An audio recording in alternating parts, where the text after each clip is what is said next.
আবে ঘৰত কাৰেণ্ট নাছিল বৰ হৈ আছিল সেইকাৰণে ইয়াত সুইচাইড কৰিবলৈ আহিল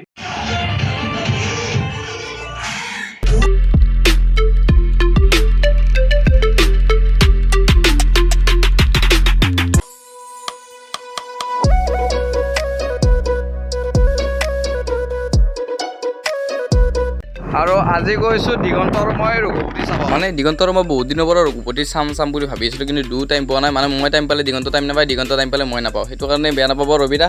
মানে কি আমি ৰিলিজ হোৱাৰ দিনে চালোঁ হয় যোনদিনা ৰিলিজ কৰিছিল কিন্তু আমি চাব নাপালোঁ কিন্তু আমি আজি চাম যিহেতু ৰঘুপতি চাম বুলি কৈছোঁ চামেই সেইটো কাৰণে আজি চাবলৈ আহিছোঁ দিগন্ত ভাই আৰু মই আৰু এতিয়া বলক ৰঘুপতি চাওঁ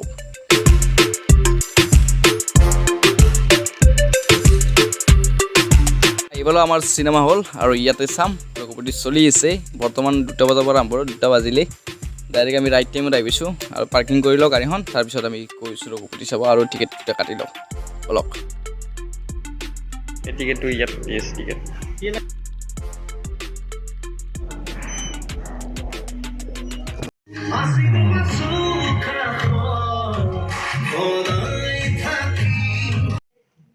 আবে ঘৰত কাৰেণ্ট নাছিল বৰ হৈ আছিল সেইকাৰণে ইয়াত সুইচাইড কৰিবলৈ আহিল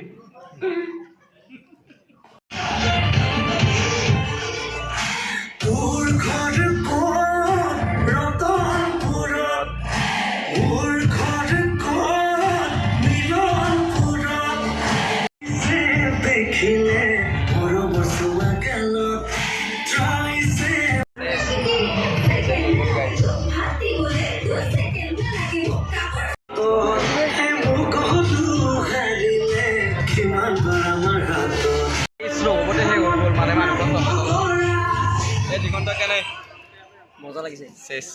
আৰু ৰঘুপতিখন চাই ভালে লাগিলে গাইছ আৰু এতিয়া ৰঘুপতি চাই লওঁ আৰু চাই কিনে এতিয়া ঘৰত যাওঁ দিগন্ত পাই কিবা লৈ আছে কিবা খাওঁ ঠাণ্ডা যদি আজি ভিডিঅ'টো চাই ভাল পালে প্লিজ লাইক কমেণ্ট শ্বেয়াৰ কৰি থৈ দিব আৰু লগত চেনেলটো ছাবস্ক্ৰাইব কৰিবলৈ একেবাৰে নাপাহৰিব আজিলৈ ইমানে নেক্সট ব্লগত লগ পাম